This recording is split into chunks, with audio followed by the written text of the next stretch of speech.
This year, I am offering some mini courses for paid subscribers, and they're going to be various topics and mostly creativity based. But I started the year with this course. Um, Hi, Carol. I'm so glad you're here. I was hoping I would see you. um, uh, on grounding, and I called it Embodied Emotion. And um, I wanted to offer this final installment as a live event so that we could talk, so that you could let me know how you're feeling, what you're thinking about, just so that we could get together here. So I hope that people will be able to join us here today. And if not, you can watch this uh, as a recording. I did keep today's live for paid subscribers. Um, I told Tracy, I told Tracy what I was doing today, and what the topic was. And he said, "Oh, I think people are going to have a lot to say today about being grounded." And isn't that the truth? I think as I was thinking about this topic and writing the first two installments that you received as emails, I noticed a few things about just what my own beliefs about what it is to be grounded, and why we would want to be grounded.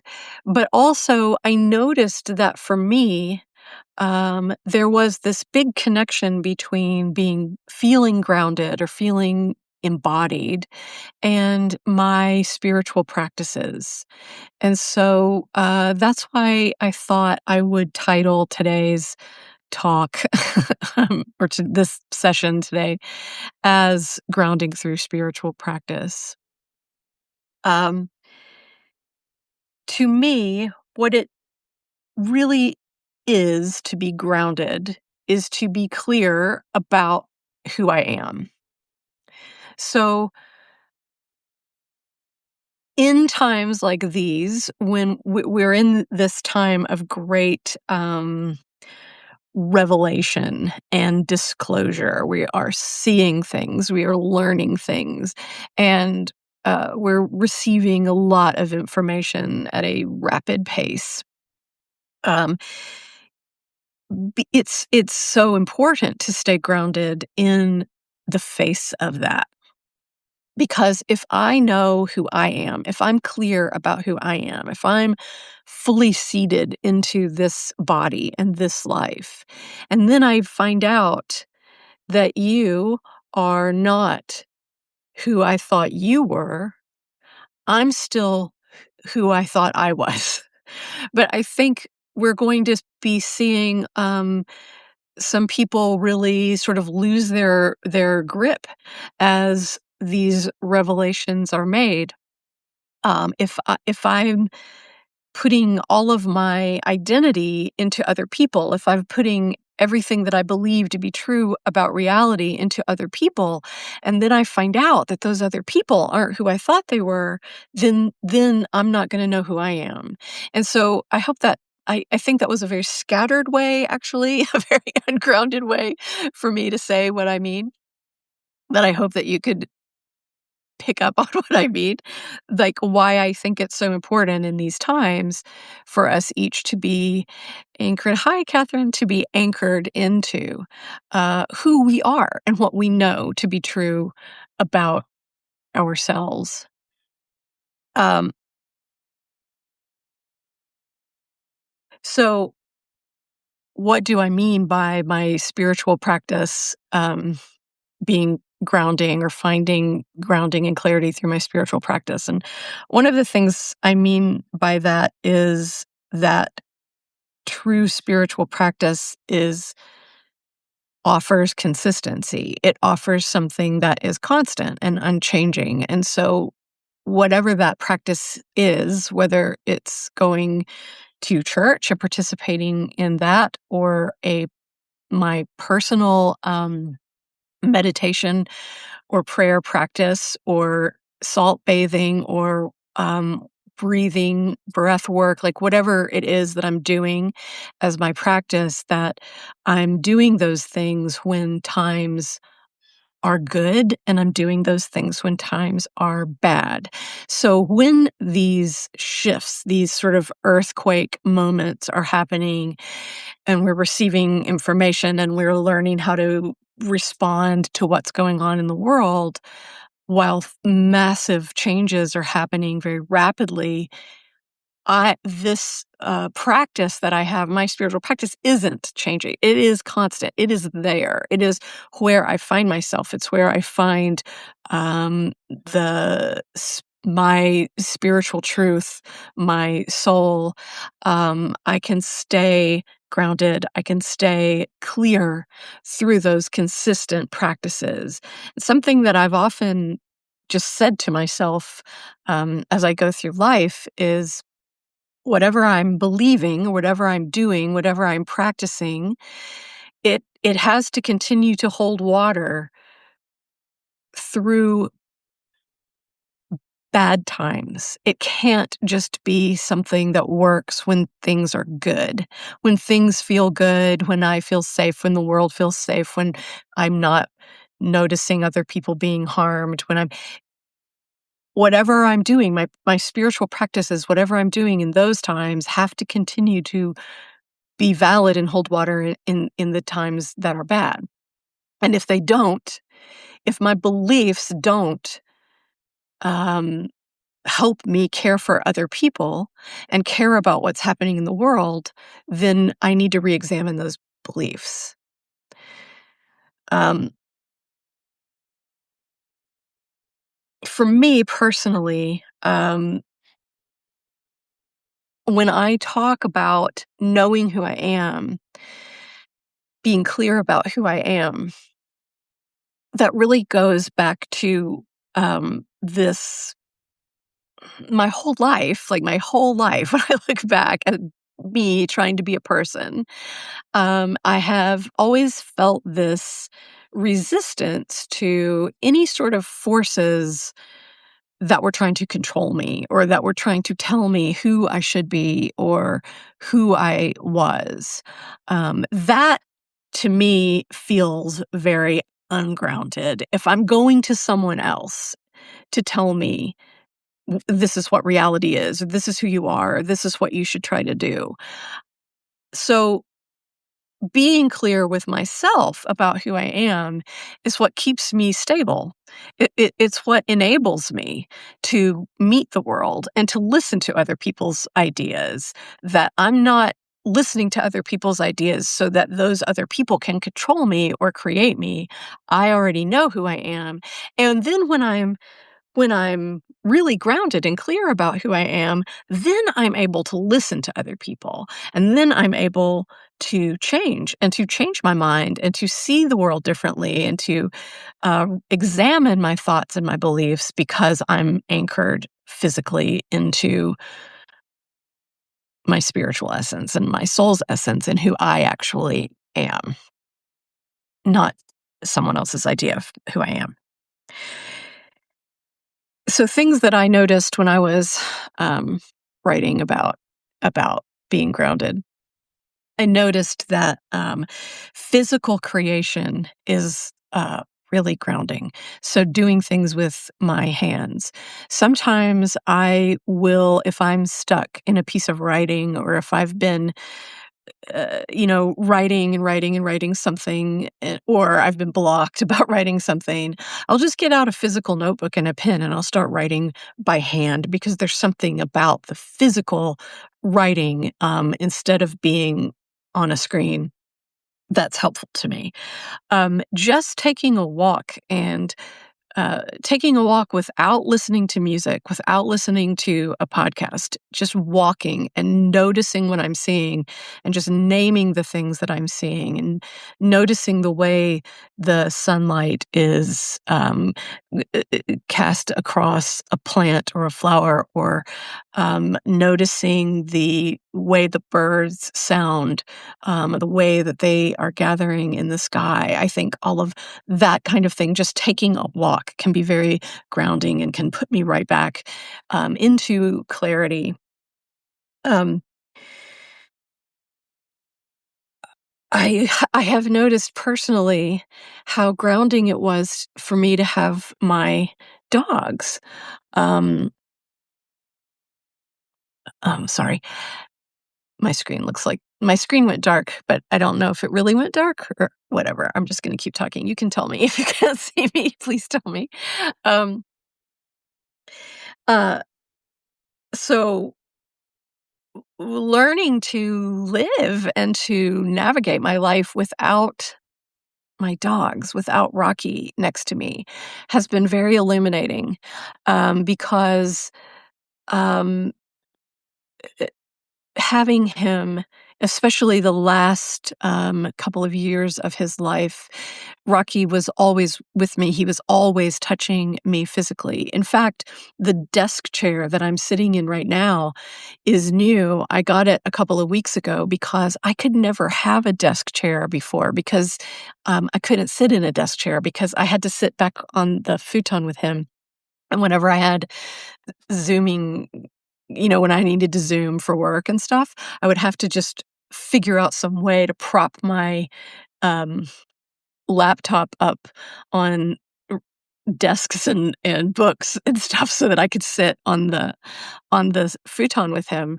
I did have a dog bed next to me here on the floor, and occasionally I would be able to put him in the dog bed and he would sleep for a little while, but usually that wouldn't work.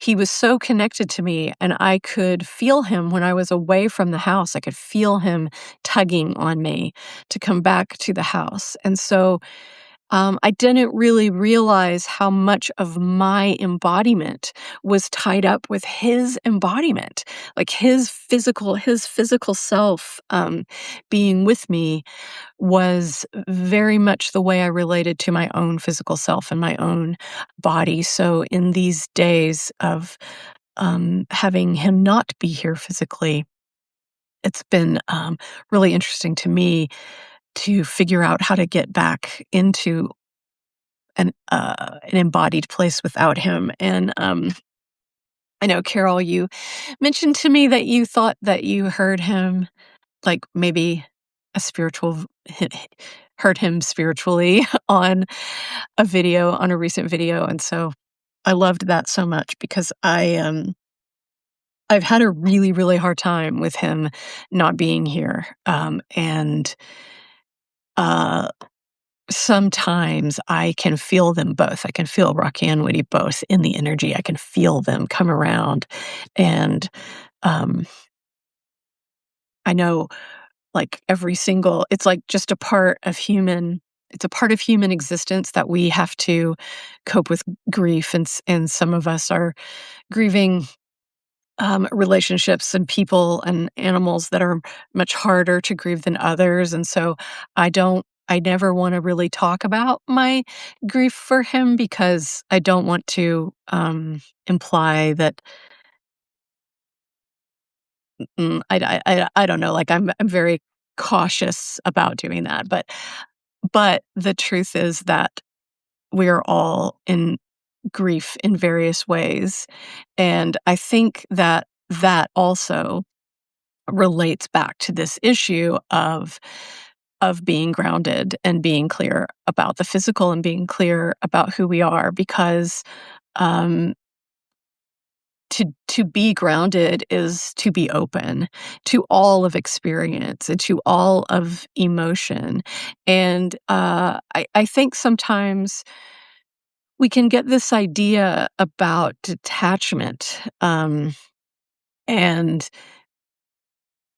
just sort of bypassing these things about life that feel really difficult, but that's not really what it is to be alive. What it is to be alive is to be open to all of it and to feel all of it. And the way that we can do that, one of the ways that we can do that is to be really grounded into the physical and know ourselves as physical beings and know who we are, because then we are anchored into that steadiness that allows us to be open to the full range of emotion and our responses and reactions and everything that we're feeling, and allowing all of those feelings to flow. It becomes less frightening to feel when we're grounded physically. Um, I'm looking at my notes if you're wondering what I do when I look down. And please feel free to comment if you have any questions, if you have any comments or anything that you want to say or that you want to bring up about anything that you've read during these emails or anything at all. Please write it in the little comment box. Um, I wanted to share. Uh, I wanted to share a paraphrase of a Catherine O'Hara quote. So shocking to lose her, to find out that she had died yesterday, and I just think that she was brilliant. And so this is not a direct quote because it's just a remembering of something that she said. Life is dark. It's hard to be an adult, but if you can laugh in the face of the darkness, it makes it bearable. And I wanted to share that as a part of this course or this conversation, because I think that that is another thing that I discovered as I was thinking about this topic, was how important laughter is, and joy, and dancing, and making joy, and creating pleasure. Um, Sometimes I think when things are very serious and very, as they are right now, very, very serious and very dark, and we're trying to cope with, what do we do now, and how do we handle all of this information and change? That sometimes we can feel like it's inappropriate to have fun or it's inappropriate to laugh, but it isn't. I mean, it's medicine. It's how one of the ways that we're reminded of who we are. I said recently on social media that I told this story. Um, well, first of all, you should know that I keep every letter or card that's ever been sent to me. I keep it all, and I've kept it all since childhood. I have this huge box of cards and letters, including printed out emails from my whole life. And I was looking through it the other day, and I found some really interesting things. And I found an email that I had completely forgotten about that had been sent to me in September. It was September 26th of 2001. And so I had moved back from New York to Kentucky right before 9/11. And this email was an exchange that I was having with a friend of mine who was still in New York, and she was a friend of mine from graduate school. And I didn't print out this part, but apparently I had emailed her after 9/11 just to see how she was, and she had sent me this response, and it was 2 pages printed out. She's a brilliant writer, and so it was this beautifully written account of what it felt like to be, in New York City on the day of the attacks, and then in the subsequent days, and what it felt like to be, a New Yorker and to be, in the city at that time. And she talked about going to, um, Union Square Park, which was the southernmost place that people were allowed to go in those first days. And she talked about, a woman was there in the park who was wearing green grease paint and a Statue of Liberty costume, and how everyone in the park was sort of gathered around this woman and hoping that she would raise her arm and raise the torch. And when she did that and she assumed the stance of the Statue of Liberty, everyone in the crowd cheered, and they were sort of elevated, and the energy elevated, and they felt this sweeping sort of joyous moment of being elevated. But then a person walked up to that woman and started talking to her, and they started talking about what had happened, and she dropped her arm and her body sort of slumped forward, and my friend described that as a moment when we saw that she was mortal, and the energy dropped again and became very somber. And she said, my friend said, I stayed around for a while hoping that she would raise the torch again, but she didn't. And so eventually I walked away. And she closed the email by saying, um, many writer friends of mine have said that their work now feels irrelevant. And while I don't agree with that sentiment, I do understand it. And I was struck in 2026 reading this email and this account of how the imagery and the energy and the symbols and the language that she was using to describe that time in New York after the 9/11 attacks felt so much like what it feels like right now to be in the United States. And that sentiment of, is my creative work now irrelevant?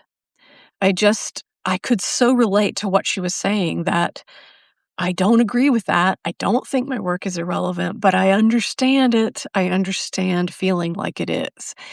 And I really thought about it. I read that email and I cried and felt it. And then I really thought about our role as creatives, as creative beings in this moment in time. And, there are people who the things that they create, the art that they make, the things that they write, the art that they're making speaks directly to what's happening in the country right now. And then there are those of us who um, our work and the things that we create don't speak directly to it, but are still the work is still speaking to it in that it is honest and true creative expression. And that is the thing about creative expression and grounding is that they're both tied to truth. That is the truth. If I'm writing a short story and I'm trying to tell a story, that story is going to fail if it's untrue. Not that it has to be factual, but that it has to be true.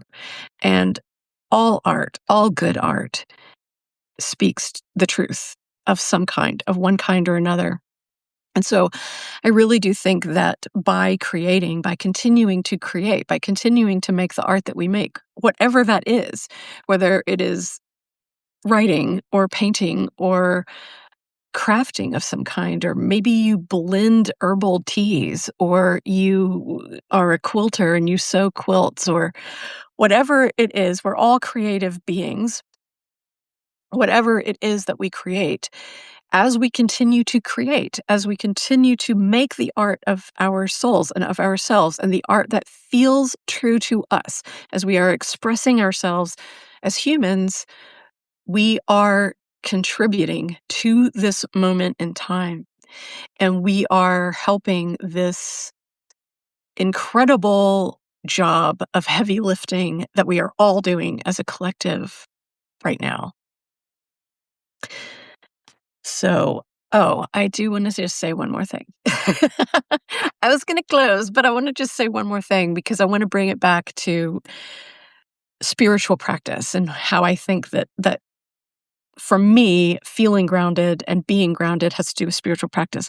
I was thinking about the, prayers that I say, and I was thinking about the Buddhist prayers, that start with the self and expand out. I'm not Buddhist, and I don't practice Buddhism, but I read a lot of Buddhism, and, it's something it's just helpful to me to engage with. But the prayers that begin with the self and expand out to others and use repetition and use visualization, those to me are such centering and grounding prayers. And so praying things like, "May I be happy. May I be well. May I be safe. May I be peaceful. May I be at ease." And then expanding that out. May all beings be free from harm. May all beings be free from suffering. May all beings be happy. May all beings be safe. It just occurred to me like that is the most grounding thing I do. That is the thing in my life that makes me feel the most grounded, centered, and clear is at the beginning and the end of my day.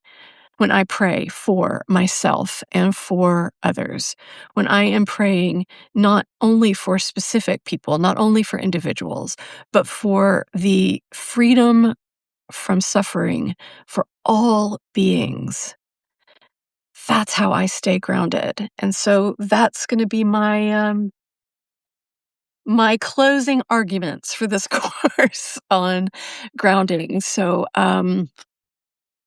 I would love to hear from you, how you're feeling right now. Um, what practices are you employing? What are you doing to stay stable in these rapidly shifting times? I have cards if anybody wants me to pull a card. They are Secrets of the Mystic Grove, and they give you just a word and some keywords if you're interested in me pulling a card for you to take into your journaling practice or your meditation or wherever you would like to take it. You can let me know in the comments on this live event.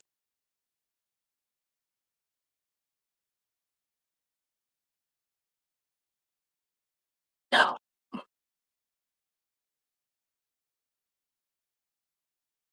All right.